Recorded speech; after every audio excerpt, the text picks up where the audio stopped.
ይቅርታ በጣም አረፈድኩ አይደል? አልደርሽበት እንጂ ለማንኛውም የምንበላው ነገር እንዘዝ። ግን ቶሎ በልተን አባዬ ጋር መሄድ አለብን።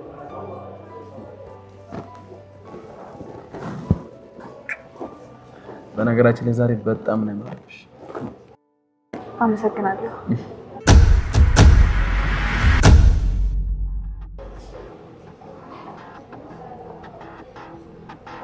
ወይኔ ኤርሚያስ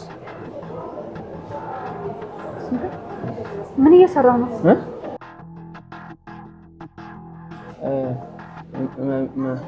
ሜኑ ምግብ አዘን እንብላ አይሻልም?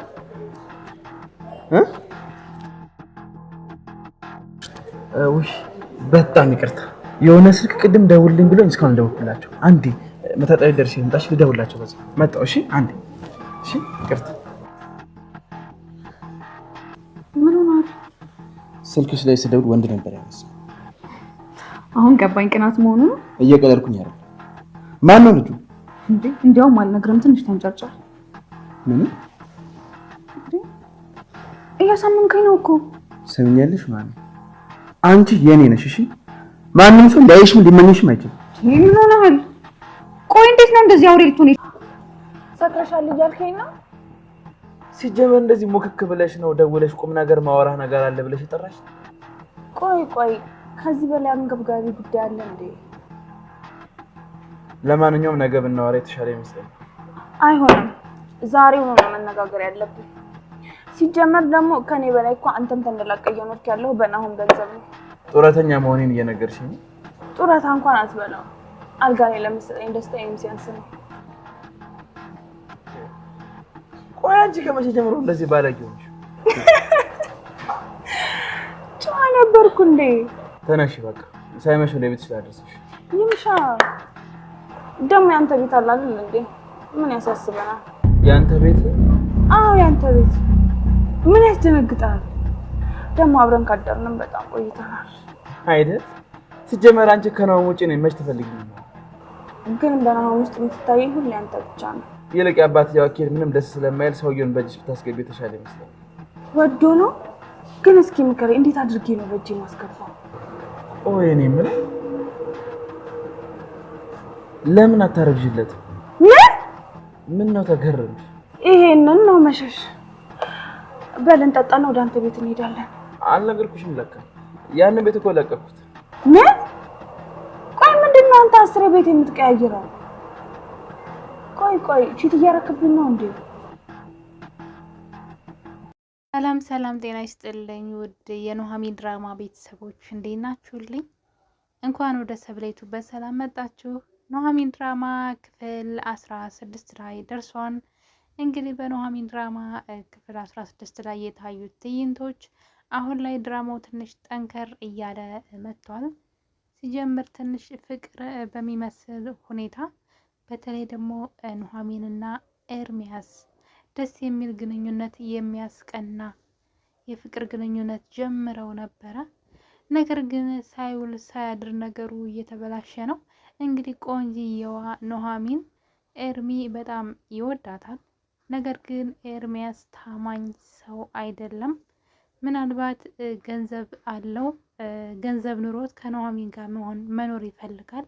ነገር ግን ገንዘብ አሳዳጅ፣ ገንዘብ ወዳጅ ከመሆኑ የተነሳ ብዙ ሴቶች በዙሪያው የሚያንዣብቡ እንደ ፍቅረኛም የሚያደርጋቸው አሉ። የሐረግ ድራማዋ ቤዛ እንግዲህ የሱ ሌላኛው ፍቅረኛው ሳሮን ትባላለች ማለት ነው። እና እንግዲህ እሷ ሌላ ሰው ታፈቅርና ፍቅር ሳይሆን ለገንዘብ ብላ ነው ሌላ ሰው እንድታፈቅር እሱ ራሱ ነው የሚያደርጋት። በጣም የሀብታም ልጅ ነው ልጁ። እና እሱ ልጅ መጀመሪያ የኤርሚያስ ፍቅረኛ ነበረች በመጀመሪያ ደረጃ ማለት ነው።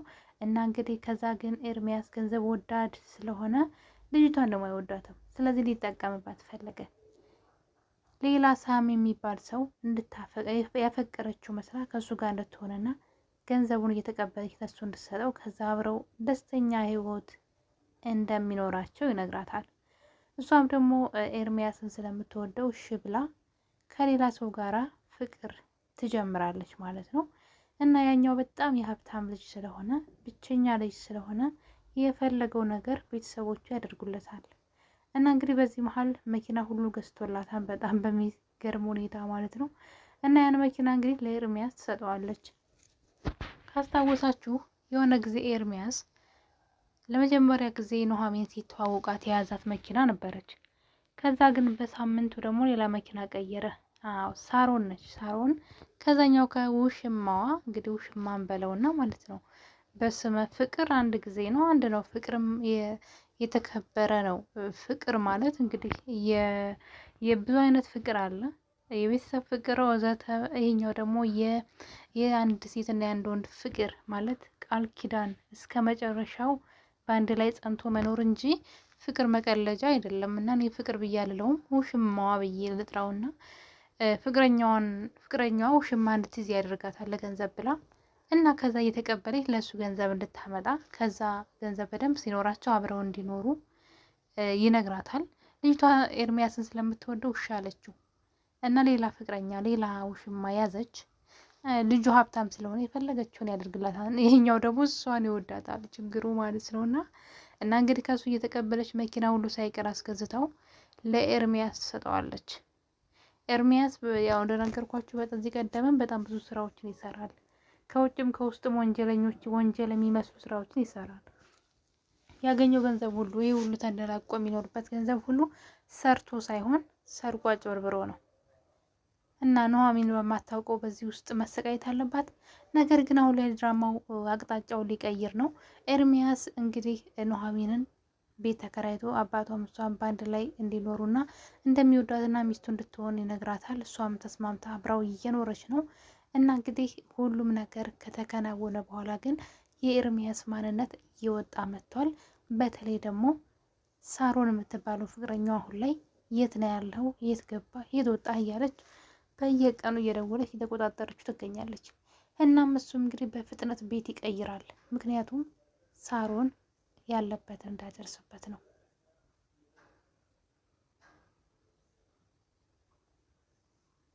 ከኑሐሚን ጋር ፍቅር ከጀመረ በኋላ ቤቶችን እንደ ሌባ እየቀያየረ ሴቶቹ ቤቱን እንዳያገኙት ማለት ነው።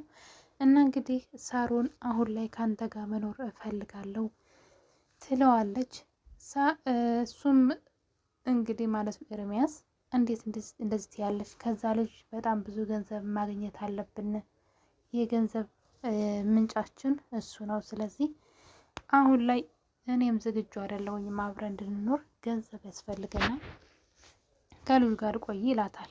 በዚህ አጋጣሚ የኑሐሚን አባት ጓደኛ ከውጭ ይመጣል። ያ ደግሞ ማን ነው ካላችሁኝ የሳሮን የኤርሚያስ ፍቅረኛ ሌላ ፍቅረኛ ይዛለች ለገንዘብ ብላ። የእሱ አባት ነው፣ የዛ የሀብታሙ ልጅ አባት። ይህ ሰው ደግሞ የኑሐሚን አባት ጓደኛ ነው። እና እንግዲህ የኑሐሚን አባት ስለ ኑሐሚን እንዲነግረው ይጠይቀዋል። አባትየውም ስላለው ነገር ስለ ኑሐሚን ይነግረዋል። በመጨረሻም እንግዲህ አባትየው ልጁን ከኑሐሚን ጋር እንዲተዋወቁና እሷን እንዲያገባ በጣም ጥሩ ልጅ እንደሆነች ይነግረዋል። ሳሚ ግን ሳሮን ፍቅረኛዬ ብላ አብራው ስለምትኖር ስለ ኑሐሚን አሻፈሬ ብሎ እምቢ ሲል የገንዘብ ምንጩን አቋርጠውበታል። በዚህም የተነሳ ሳሮን አሁን ላይ ሳሚ ገንዘብ እየሰጠኝ ስላልሆነ ከአንተ ጋር መኖር ነው የምፈልገው ትላለች። እሱ ደግሞ ኑሐሚንን ሚስት አድርጎ ቤት ተከራይቶ እየኖረ ነው። ይህ በዚህኛው በኩል ደግሞ የሳሚ አባት ኑሐሚንን እንዲተዋወቃት ኑሐሚን ጥሩ ልጅ እንደሆነችና እሷን እንዲያገባ ንብረቱን እንደሚያወርሰው እየነገረው ነው። አሁን ላይ ነገሩ ውስብስብ ብሏል። በዚህ መሀል ምን እንደተፈጠረ ልንገራችሁ። ኑሐሚን ከኤርሚያስ ጋር ራት ሊበሉ ተቀጣጥረው ሆቴል ይሄዳሉ። በጎን ደግሞ ሳሮን እና ሳሚ ሌላ እራት ተቀጣጥረው ተመሳሳይ ሆቴል ውስጥ ይገናኛሉ። አስባችሁታል?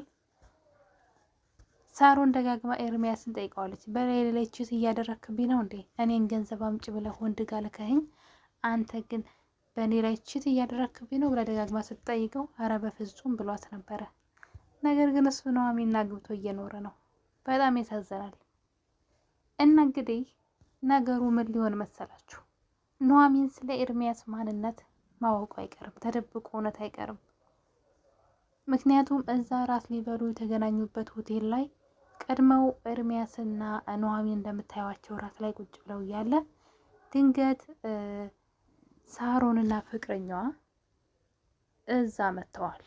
አስባችሁታል? ሳሮን እዛ ጋር ፍቅረኛዋን ከሌላ ፍቅረኛ ጋር ቁጭ ብሎ ካየችው ምን ሊፈጠር እንደሚችል አስቡት። በዚህም የተነሳ ኤርሚያስ ገና ሳሮንን ሲያያት በጣም የምደውለው የስራ ስልክ አለኝ ብሎ ኑሐሚንን ሆቴል ውስጥ ቁጭ አርጓት ወጥቶ ሄዷል። እንግዲህ ኤርሚያስ የድብብቆች ኑሮ መኖር ጀምሯል። አሁን ላይ ጉዱ ሁሉ እየመጣ ነው። ስለዚህ በቅርቡ ኑሐሚን እውነቱን ካወቀች ከዛ ከሳሚ ጋር መተዋወቁ አይቀርም። የሳሚ አባት ሳሚና ኑሐሚን እንዲተዋወቁ ይፈልጋል። ሳሚ ደግሞ ኑሐሚን ካያትና ስለ ሳሮን ማንነት ካወቀ ከኑሐሚን ጋር ሊሆን ይችላል። ኑሐሚንም ደግሞ ስለ ኤርሚ ማንነት ካወቀች ከሱ ልሸሽ ትችላለች። ስለዚህ በቅርቡ የሁለቱ ማንነት መውጣቱ አይቀርም። ኤርሚያስ ግን እንደጠበቅነው መልካም ሰው አይደለም። ምናልባት ኑሐሚንን ወዷት ሊሆን ይችላል። ቆንጆ ስለሆነች ወዷታል በእርግጥ። ነገር ግን ስራውና ተግባሩ ግን በጣም የሚያስጠላ ሰው ነው እና ኑሐሚን እንግዲህ ውሳኔዋ ምን ሊሆን ይችላል? በነገራችን ላይ ኑሐሚንና ሳሚን በአካል ተገናኝተዋል። ምክንያቱም ደግሞ የሳሚ አባት ኑሐሚንና ሳሚን ሊያስተዋውቃቸው ሆቴል ይቀጥራቸዋል። ሳሚን ያልተዋወቅን ፍቅረኛ ላይ ብሎ ወጥቶ ሲሄድ ኑሐሚን ደግሞ ወደ ሆቴል ስትገባ በር ላይ ይገናኙና ይጋጩና ስልካቸው ይወድቁ። እሷ የሱን እሱ የሷን ስልክ ወስዶ በመጨረሻ ተገናኝተው ስልክ ተቀያይረዋል። ግን ስለ እሷን እንደሆነ አባቱ ሊያስተዋውቀው እንደነበረ አላወቀም። እሷም እንደዛው እና በጣም ደስ የሚለው ነገር ግን ሁለቱ ቢተዋወቁ ደስ ይለኛል። ኤርሚያስ ግን በጣም መጥፎ ሰው ነው። የምሬ ነው ሙላችሁ። ገንዘቡ በሰው ደም በሰው ላብ የሚመጣ እንጂ ሰርቶ ያገኘው አይደለም። ኑሐሚን ልጠረጥር ይገባል። ተደብቆ ከአንቺ ስልክ ማውራት ጀምሯል እና የኤርሚ ማንነት በቅርቡ ይወጣል። የእኔ ቤተሰቦች ትንሽ ወሰብሰብ ያለ ታሪክ እየሆነ ነው። ሲጀምር እንደዚህ ያልመሰለንም፣ ነገር ግን ታሪኩ ወደ ሌላ እየሄደ ነው። የኑሐሚን ውሳኔ ምን ይሆን? በቀጣይ አብረን የምናይ ይሆናል። እስከዛው ግን ለቤት አዲስ ይሆናችሁ ሰብስክራይብ፣ ነባሮች ደግሞ ሼር እና ላይክ አድርጉልኝ። ቻናሌ በጣም ቀዝቅዞብኛል። የኔ ተወዳጅ